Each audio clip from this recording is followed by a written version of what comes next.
It's looking more and more like the economic collapse will not be televised. Mainstream media, for the most part, is not really admitting what's really happening in the real economy. Hey, everybody, it's Tuesday, April 6th, 2021. We've got a lot of important news to get into today. We're going to talk about the California reopening. We're also going to talk about the sector or the industry that's hiring the most. It appears to be fast food, unfortunately, because it's not a very high paying job. In some cases, it can be if you're a manager. But a lot of these people are going to have a real hard time continuing to try to make ends meet in this rising price environment, working in fast food. Also, there is a major mainstream publication out there saying the economic collapse or the economic crisis is over with. Is it really over with? Well, we're going to get into it. Let's start right here. Fast food struggles to hire as demand soars. U.S. economy roars. They use the word roar. So we're roaring. Are we roaring because we're manufacturing a lot? Well, manufacturing did pick up.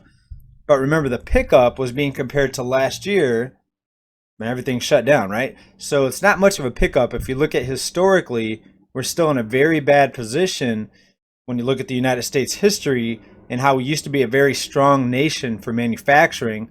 Now most of the jobs have been outsourced to manufacturing, and we're about 70% service sector economy. And most of the jobs that are returning are leisure and hospitality and fast food. And we've talked about this before, but fast food companies are having a more difficult time hiring employees. Why? Because now they have to compete with enhanced unemployment benefits and stimulus checks. So they're having a very hard time. Here's an example here out of this article. Taco Bell wants to hire at least 5,000 employees as it struggles to hire enough workers to keep up with a surge in sales amid a broader U.S. economic recovery. Well, there's that word again, economic recovery. Well, the reason sales have picked up so much is because all the massive stimulus checks that are sent out, and yes, the unemployment benefits. And I'm wondering how many people, the tens of millions of people that are not paying their rent and mortgage, I wonder how many of them are going out spending more money now on fast food because why? They don't have to pay their rent, or I should say why not? They don't have to pay their rent. Something to think about. So why is fast food struggling to hire? Well, people, instead of just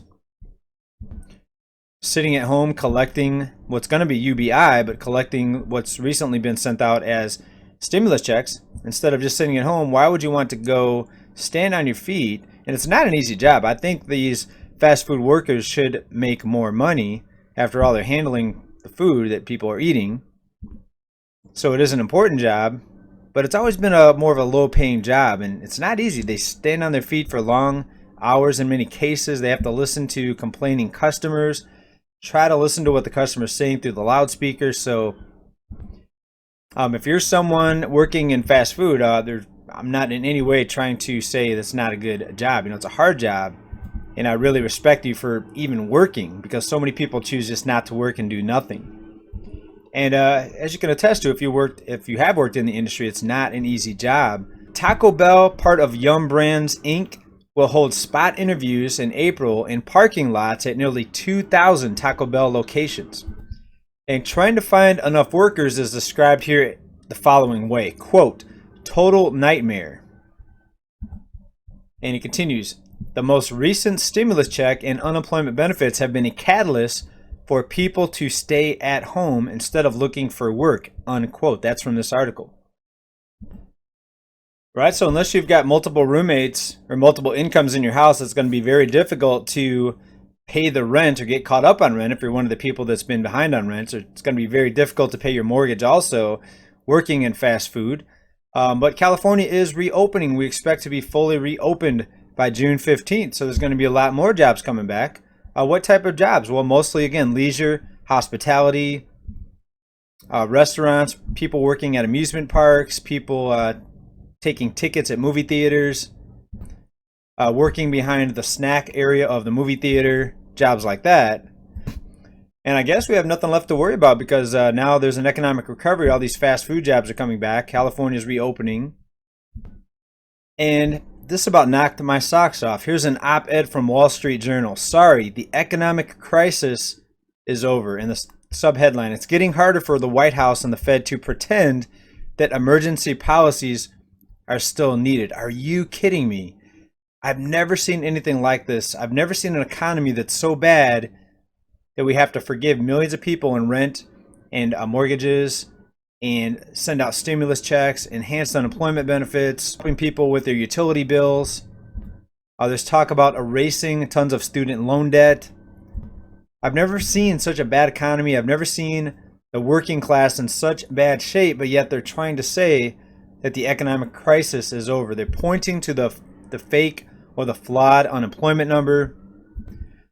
But we know here from research that there's 100 million not in the labor force right now. The real number's close to 26% unemployment. Right, so again, they're saying that the Fed is having a harder time pretending that emergency policies are needed. Well, how's about taking away all of the emergency policies? Let's see what happens. Instead of lowering interest rates, let's raise interest rates. Instead of stimulus checks, let's stop sending out the checks. Let's stop sending out unemployment benefits. Let's stop the free rent. Let's stop the foreclosure moratoriums. Let's stop the freezing of the utility bills and cutting people's lights and power off. Let's stop deregulating the banks and make banks only loan out money that they actually have to loan. Right? Absolutely impossible. It's impossible for the Fed to step back from their emergency policies. What happens when they step back? That's when you see the real collapse, and that's when it's going to be noticeable to everyone because it's going to be total devastation. Right? We've never had this many people dependent on assistance. A lot of people are in a lot of trouble right now, and the way that the media is portraying it is absolutely dangerous.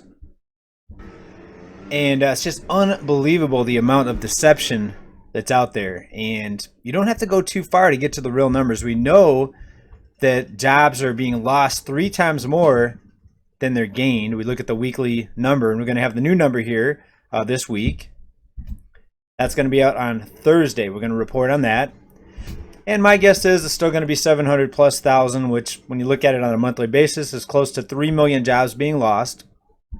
But yet it's exciting. It's great news when the economy adds 500 or 700,000 jobs, even though 3 million are being lost every month. Folks, bulls and bears, the message I want you to get out of this is that there's a lot of deception. The economy actually is collapsing. Is the stock market collapsing? No, of course not. Is the housing market collapsing? No, of course not. They're keeping it propped up with artificially low rates and keeping the banks liquefied. Is the middle class collapsing? Absolutely. This is an economic collapse. It's not a market economic collapse. It is a working class people economic collapse. Tens upon tens of millions of people are not able to get by right now without assistance. Right? This is a middle class, working class economic collapse, and it's not coming, it's here. So we have to try to stay diligent, continue to look for investment opportunities. That's one of the premises of this channel, to try to look for these opportunities and prepare and to be aware of what's really happening. This is your daily dose of economic reality. Thanks everybody for watching. Stay well, stay safe, stay prepared. Sorry, we got the leaf blower guy outside the window. Stay well, stay safe. Bye now.